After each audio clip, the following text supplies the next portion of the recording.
Hi everyone. Thanks for coming to Cultivating Creativity again. Today we're in the laundry room and we're doing a DIY Dip Dye Ombre Blanket. What I've got here is my most favorite, comfiest comforter that is also right now about the ugliest.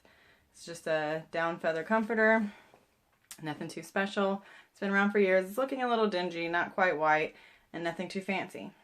So I picked up some Dip Dye in denim blue, which is going to match my color scheme in my bedroom. I have a cup of salt that we're going to need, as you can follow the directions on the Dip Dye, and my handy dandy washing machine. Okay everyone, so we're going to start by filling our machine with the hottest water that your fabric can handle. For me, I'm going to use hot. It'll help the dye to absorb richer and quicker and become darker.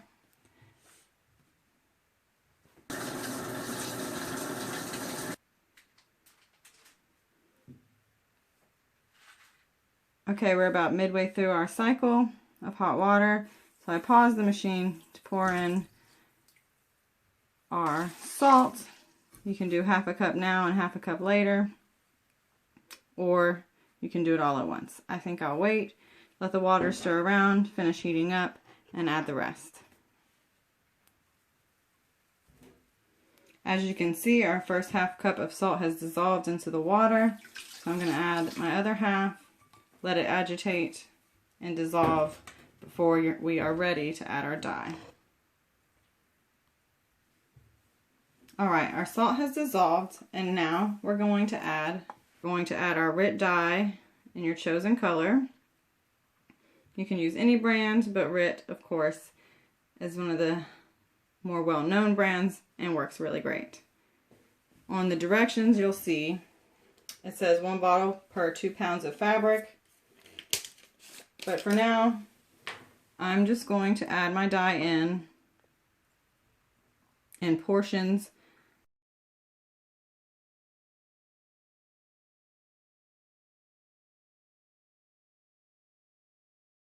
I'm again going to turn on my washing machine and let this agitate for a moment to mix. Alright, okay, our machine has agitated the water just a bit more to evenly circulate the dye, and we're going to begin to add in our comforter. I want my dark to light ratio to begin at the bottom at its darkest and move its way to light towards the top. So I am going to start at the bottom of my comforter by locating the tag. Okay, I've located the bottom of my comforter. You may choose to start at the top or bottom, wherever you like, or perhaps you have a comforter that has some staining and you'll want your dye to be darkest around the stain to try and cover it.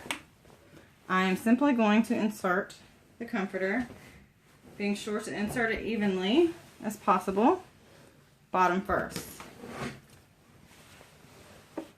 I'm going to tuck that down in there.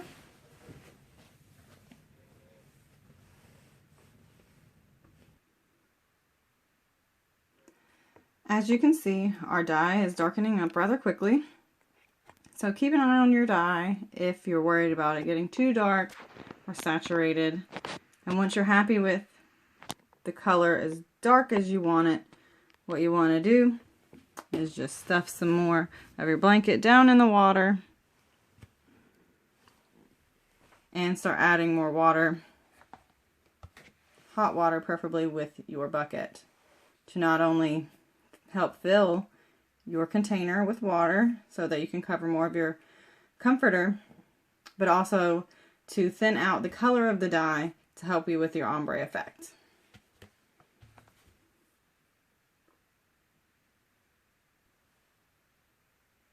Now, before you move along too far, stuffing your blanket in, you do want to take the time to rotate it around and make sure that any bunched up parts that you see here, you can see the muddling almost like tie-dye. If that's not something you're interested in getting, then what you want to do is make sure your blanket is unfolded, unwrinkled, and let that part soak. before you move along. It may help if you have a deep washing machine or short arms to bring in a long metal utensil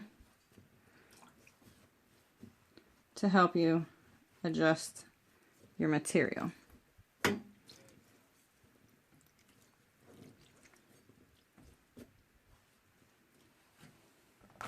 You can also use your container to pick up some of your dyed water and help pour over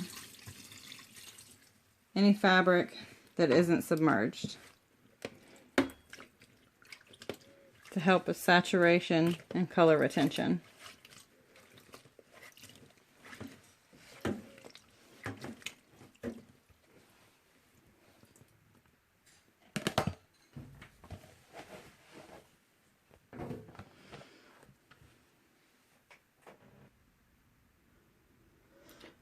Okay, now I can see that I've got a really rich indigo going on here.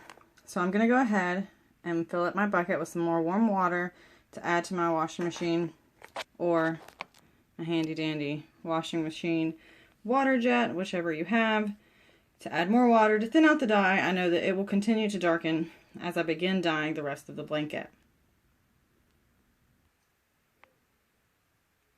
Don't forget to rotate your blanket around, continuing to look for any tie-dyed spots or blank spots so that you can be sure that everything is dyed and dyed evenly.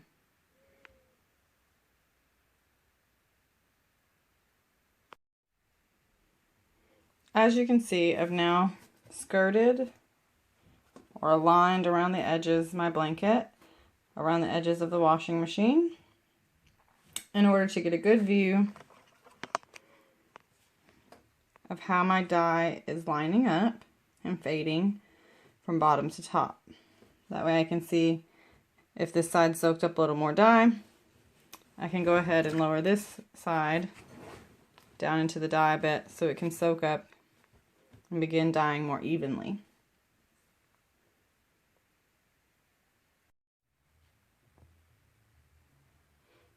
Alright guys, I have now fully submerged my blanket, and as I began fully submerging it in the water, I started to rotate the blanket to pull the bottom that's been soaking the longest up towards the top to help hold the rest of the blanket under the water, under the dye, so that it can get as saturated as I'd like.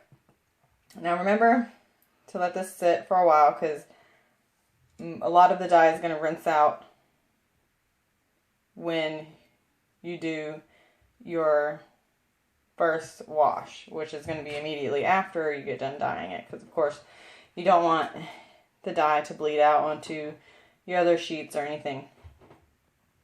So make sure that you soak it for a very, I've so far have been soaking mine for about 4 hours, and I will probably leave it for about another 4, and we'll see how it dries.